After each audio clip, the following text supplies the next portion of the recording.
YCP నేత ముద్రగట్ట పద్మనాభం కీలక వ్యాఖ్యలు అయితే చేస్తున్నారు. రాష్ట్రంలో 30 ఏళ్ళుగా జగన్ పాలన చేశారంటూ జోషి అని చెప్పారు. దీనిపై మీ అభిప్రాయం ఏంటి సార్ అసలు? 30 ఏళ్ళు పరిపాలిస్తాడా, 3 ఏళ్ళు మరో 10 ఏళ్ళు పరిపాలిస్తాడా? అందరూ వాళ్ళ వాళ్ళ అభిమానం కొద్ది చెప్పే మాటలమ్మా. యాక్చువల్గా మరో 5 ఏళ్ళు గ్యారంటీ, మరో 5 ఏళ్ళు జగనే గ్యారంటీ. ఎందుకు అని అడగడం లేదు. మీరు వైసీపీ కాదు కదా, అయినా జగనే అని ఎందుకు అంటున్నారు? నేను ఒక ఓటర్గా చెప్తున్నా, ఒక పార్టీ పరంగా చెప్పకుండా ఓటర్గా చెప్తున్నా. ఓటర్గా నేను చూశాను, గతంలో 5 ఏళ్ళు చంద్రబాబు చూశాను. అబ్బొబ్బో ఈ అబద్ధాలు వద్దు, 600 ప్రామిస్లో ఒకటి కూడా చేయలేదు, వద్దురా బాబు ఈ దరిద్రం వద్దు నాకు అని ఆల్టర్నేట్ కోసం చూడగా నాకు జగన్ కలిశాడు, జగన్ కనపడ్డాడు. సో 10 ఏళ్ళు మన మధ్య తిరుగుతున్నాడు, ఒక అవకాశం అంటున్నాడు. ఓకే, ఈ దరిద్రాన్ని తప్పించుకోవడానికి జగన్ తెచ్చుకున్నాం. సరే, జగన్ 5 ఏళ్ళు పరిపాలించాడు, 5 ఏళ్ళు చూసాం. ఏదో కొంత మంచి చేశాడు, కొంత ఇబ్బందిగా చేశాడు. ఈ పాండమిక్ పీరియడ్లో కూడా ఆర్థికంగా నిలదొక్కునేలా చేశాడు స్టేట్ని. సగం అటు ఇటుగా ఉంది. సరే, ఏమైతేనే సగం 50-50 ఉన్నా మరొకడు ఎవడన్నా మంచోడు దొరికితే, మరొకడు కూడా వీళ్ళిద్దరు కాకుండా మరొకడు ఉంటే అవకాశం ఇద్దామని నా మైండ్లో ఉంది. ఆ మైండ్లో ఇద్దామనుకున్నాక ఎవరు మరొకరు ఆయన ప్రశ్నించుకుంటే నాకు ఎవరు కనపడలేదు. చంద్రబాబు పోయి మళ్ళీ ఈ కొరివితోటి గోకించుకుంటామా? ఈ అసలే కొరివి అసలే చూసేసాం. 14 ఏళ్ళు చూసాం. 14 ఏళ్ళు ఆంధ్ర రాష్ట్రానికి తీరని ద్రోహం. రాష్ట్రం కోసం ఆలోచించి రాష్ట్రం కోసం కష్టపడేటోళ్ళు ఒక్కరు కూడా లేరు అని అంటున్నారు. లేరు, అంతే. చంద్రబాబు గ్యాంగ్ మొత్తం కూడా 14 ఏళ్ళు రాష్ట్రాన్ని పరిపాలించి చూసాం. ఈనాడు ఆంధ్ర రాష్ట్రానికి ద్రోహం తప్పితే మంచి చేయలే. 143 కేంద్ర సంస్థలు వస్తే ఒక్కటి కూడా ఆంధ్రాకి ఇవ్వాల.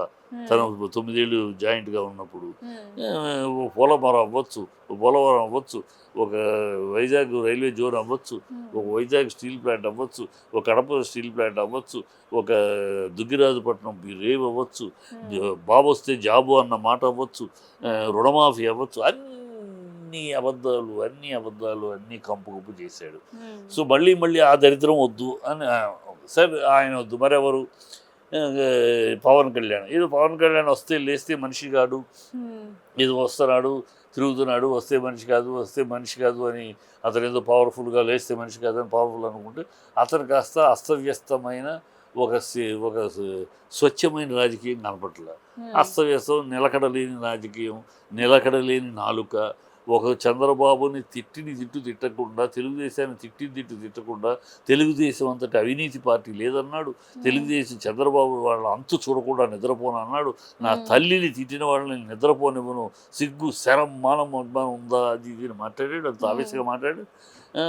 మళ్ళీ ఇవాళేమో చంద్రబాబే కావాలని ఏ ప్యాకేజీ మేము పొత్తులు పెట్టుకున్నది కేవలం రాష్ట్ర సంక్షోభాల కోసం, రాష్ట్ర భవిష్యత్తు కోసం తప్పితే మా పర్సనల్ ఎజెండా ఏం లేదని అంటున్నారు కదా. ఎన్ని పిచ్చిపోతలు చెప్పుకుంటానికి నువ్వు చేరింది ప్యాకేజీ కోసం, ప్రజలు తెలుస్తుంది. నువ్వు రాష్ట్రం కోసమే అయితే నువ్వు బీజేపీ కలిసి పోరాటానికి సిద్ధపడ్డావు. ప్రజలందరూ కూడా మూడో ఫోర్స్. ఓకే, అటు జగన్ చూసాం, చంద్రబాబుని చూసాం, ఇద్దరిని చూసాం. వీళ్ళిద్దరూ కాదు, ఇసుక దగ్గర ఇద్దరిని పక్కన పెడితే మధ్యలో ఓ కొత్త ఫోర్స్ పవన్ కళ్యాణ్. ఎలాంటి అతని మీద అవినీతి లేదు. సో బీజేపీ పైన మూడి వస్తాడు. ఒక జనాలు ఆమోదించారు. ఆమోదించిన ఈ ప్రయోగంలో వెళ్ళొచ్చు కానీ నువ్వు రాష్ట్రం కోసం అయితే ఇది వెళ్ళాలా? ఎందుకు వెళ్ళాలి? ఇక్కడ నీకు ప్యాకేజ్ ఇలా దొరకలా, అక్కడ ప్యాకేజ్ దొరికి. సో డబ్బుల కోసం వాడు ఇచ్చే మాట చెప్తున్నాడు ఓపెన్ గా. డబ్బు ముట్టడైందని అంటే తనే అన్నాడు కదా ఓపెన్ గా. మన దగ్గర మీటింగ్లు పెడితే జనాలకు డబ్బులు ఇవ్వాలి, ఫుడ్ పెట్టాలి, బూత్ వర్కర్స్కి డైలీ కొంత ఇవ్వాలి, ఎక్కడున్నాయి మన దగ్గర అన్నాడుగా. అంటే అవన్నీ చంద్రబాబు ఇస్తాడు కానీ మన దగ్గర లేవు అని చెప్పేశాడు. తనే చెప్పాడు కనుక డబ్బుల కోసం ఆ ఖర్చులు లేని పెట్టలేదు కనుక వాళ్ళ కోసం. సో అది మళ్ళీ బీజేపీని కూడా ఏమన్నాడు, బీజేపీతో మంచిగా ఉన్నాడా లేదు, బీజేపీని పాచిపోయిన లడ్డూలు అని ఎగతాళి చేసి మాట్లాడాడు. వార్నింగ్ ఇచ్చాడు మోడీకి. మళ్ళీ తర్వాత మోడీ నాకు చాలా పెద్ద అంటాడు. ఒక నిలకడ లేదు, ఒక సిద్ధాంతం మీద నిలకడ లేదు, ఒక మాట మీద నిలకడ లేదు. ఇవాళ అదే లడ్డూలు తీగా ఉన్నాయి ఇప్పుడు. మరి పాచిపోయే లడ్డూలు ప్రజలు మర్చిపోరు కదా ఇవన్నీ. సరే, బీజేపీని తీసుకుందాం. బీజేపీ నిన్నటిదాకా చంద్రబాబుని ఏటీఎం అంది. ఏటీఎం చంద్రబాబు అంటే అవినీతి పరుడు ఈ దేశంలో లేదని తిట్టింది. ఆ, చంద్రబాబు బీజేపీని మోడీని మోడీ కేడీ అని, మోడీ ఒక నరరూప రాక్షసులని, మోడీ కన్నా నా కార్యకర్త బెటర్ అని, మోడీ కుటుంబాన్ని హేళన చేసి మోడీ మీద బ్లాక్ ఫ్లాగ్లు చూపించి అన్ని చేశారు. అమిత్ షా వస్తే రాళ్ళు ఇసిరి కారు మీద ఇంత చేశాడు మోడీ మీద అమిత్ షా మీద 2018లో యూటర్న్ చేసి బదనాం చేసి బీజేపీ దోషిగా నిలబెట్టాడు. వీళ్ళు మోడీని అట్లా మోడీను అమిత్ షాను బీజేపీ చంద్రబాబు నాయుడు ఇవాళ ఏమి కలిసి ఏమి ఎందువల్ల కలిశారు? మీరు రాష్ట్ర ప్రయోజనాల కోసం అనే మాట నిజమైతే చంద్రబాబు పార్టీని ఎన్డీఏ కూటమి నుంచి వెళ్ళిపోయింది ఎందుకు? 2017లో వెళ్ళిపోయాడు, 2018లో వెళ్ళిపోయాడు. ఏమని చెప్పి వెళ్ళాడు? స్పెషల్ స్టేటస్ ఇవ్వలేదు, వైజాగ్ స్టీల్ ప్లాంట్ అమ్మకానికి పెట్టారు, అది నేను అంగీకరించను, వైజాగ్ రైల్వే జోన్ ఇవ్వటం లేదు, ఈ కారణాల చేత నేను వచ్చేసాను అన్నాడు. మరి ఇప్పుడు జాయిన్ అవుతున్న ఈ కారణాలకు ఏమైనా హామీ ఇచ్చారా? మోడీ ఏమైనా స్పెషల్ స్టేటస్కి హామీ ఇచ్చాడా? మోడీ ఏమైనా వైజాగ్ స్టీల్ ప్లాంట్ అమ్మట్లేదు అని హామీ ఇచ్చాడా? మోడీ ఏమన్నా ఇదిగో ఈ కాల పరిమితిలో వైజాగ్ రైల్వే జోన్ ఏర్పాటు చేస్తామని చెప్పాడా? ఏమి చెప్పాడు? ఏ హామీ ఇచ్చాడు? ఏ హామీ? రాష్ట్ర ప్రజలకు నాయన ఇదిగో ఈ హామీలు తీసుకున్నాను, అందుకని నేను మోడీతో చేతులు కలిపి చెప్తే సంతోషిస్తాం. అయ్యేమి లేవే. ఉన్న మీ బతుకు తెరువు కోసం మీ ఎంతసేపు మీ ఎజెండా జగన్ ఓడించాలి, జగన్ ఓడించండి ఆయన ఎజెండా తప్పితే మేము ఇది చేస్తాము, మేము ఇది చేయగలము, మేము ఇది చేసాము అని చెప్పే దమ్ము, ధైర్యము, సాహసం ఎదిగిలేదు.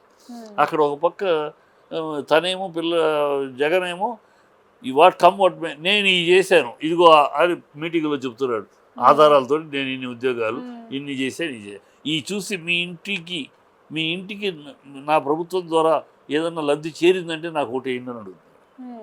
మీరు చెప్పండి, అట్లా చంద్రబాబు చెప్పమానండి. నేను 14 ఏళ్ళు పరిపాలించాను, నా పాలనలో ఇదిగో చంద్రబాబు మార్కుగా ఇదిగో నేను ఈ పాలసీ చేశాను, ఇందువల్ల రాష్ట్రానికి ఇది జరిగింది, దీన్ని చూసి నాకు ఒకటి ఏంటని చెప్పమానండి. ఎందుకు చెప్పట్లేదు? అలాంటి లేదు. నీ బ్రాండ్ ఆఫ్ నువ్వు ఏది పెట్టినా అవకతవకలు, ఏది పెట్టినా దోచుకు తిట్టడానికి తప్పితే ఏది ప్రజలకి నీకు కావాల్సిన డబ్బున్నవాడితోటి పక్కన చేస్తావు, డబ్బున్నవాడిని పక్కన చేర్చుకుంటావు, డబ్బున్నవాడు మీద బుధం చేసుకుంటావు, డబ్బున్నవాడు ఒళ్ళో కూర్చుంటావు తప్పితే నీకు పేద ప్రజలు వీళ్ళకి గురించి నీకు పట్టింపు లేదు. అది ప్రజలకు బాగా తెలిసిపోయింది. ఇతనికి ఎంతసేపు డబ్బున్నవాడు తప్పితే డబ్బున్నవాడికి ఏదో చేద్దాం, తద్వారా మనకి ఎన్ని కోట్లు వస్తాయి అని తప్పితే పేదలకు ఏదో చేస్తే ఏమి రాదు కదా. పేదలకు చేస్తే ఏమవుతుంది? పేరు వస్తుంది. పేరు ఎందుకు? పేరు ఇలా డ్రామా చేసి పేరు తెచ్చుకోవచ్చు, వెన్నుపోట్లు పొడిచి ఇంకోటి చేసి యూటర్లు చేసి పేరు తెచ్చుకోవచ్చు. డబ్బులు కావాలి, డబ్బులు దోచుకోవడానికి మార్గాలు పెద్దోడిని పెట్టుకుంటేనే ఒళ్ళు అంతే. అందుకని ప్రజలు గుర్తించేశారు. సో నేను చూస్తున్నప్పుడు ఓటర్గా అందరినీ చూస్తున్నప్పుడు, ఎన్ని పార్టీల లక్షణాలు చూస్తున్నప్పుడు ఈ చంద్రబాబు దరిద్రం మళ్ళీ నెత్తిరెక్కించుకుంటేందుకు, ఈ వ్యక్తిత్వం కోల్పోయి సిద్ధాంతం లేదు, సిగ్గుశరం లేదు, బీజేపీని దగ్గర చేర్చుకుంటూ ఏంటి, అసలు నిలకడ లేదు, ఏం మాట్లాడతాడో ఎందుకు మాట్లాడతాడో కూడా తెలీదు, ఆవేశం తప్పితే ఆలోచన లేని ఈ పవన్ కళ్యాణ్ ఏంటి, వీళ్ళని తీసుకొచ్చి నెత్తిని పెట్టుకుంటూ అంతకన్నా కరం ఎందుకు? ఏదో మంచి వచ్చాడో సగం 50% ఏదో చేస్తున్నాడు, వీళ్ళందరికన్నా బెటరు. ఈ కాళ్ళ పాతాళానికి తొక్కుతా, నిక్కర మీద కడ్రాయలతో పరిగెట్టిస్తా, మోకాళ్ళ మీద కూర్చోబెడతా, ఈ దరిద్ర పోగులు వాగకుండా ప్రజలు ఓట్లేసేది అందుకు వెయ్యరు. ప్రజలు ఓట్లేసేది మేము పాతాళంలో తొక్కడానికిను, అపోజిషన్ పాతాళంలో తొక్కడానికి, లేదా కడ్రాయలతో కూర్చోబెట్టడానికి, అందుకు ఓట్లు వేయరు. ఈ బుద్ధి లేని మాటలు మాట్లాడి ఈ చండాలపు రాజకీయం కన్నా అతనే బెటర్ అని యాజ్ అ ఓటర్ అతని మీద నాకు మార్పు కావాలని కోరుకున్నా కూడా నాకు మార్పు వేరే దొరకట్లా కనుక అతనే అదే వాళ్ళ ప్రజల ఉద్దేశం. కనుక మార్పు కావాలనుకునే వాళ్ళకు కూడా వేరే రూట్ కనపట్లా. మళ్ళీ ఈ దౌర్భాగ్యం, ఈ చెత్త కాదని ఈ పరమ చెత్తకి ఎందుకు? సో పరమ చెత్తకి, నికృష్టమైన చెత్తకి వెళ్ళటం కన్నా ఈ ఉన్న చెత్త ఇదే బెటర్ అని ఇంగ్లీష్లో సామెత ఉంది, known devil is better than Angel. అది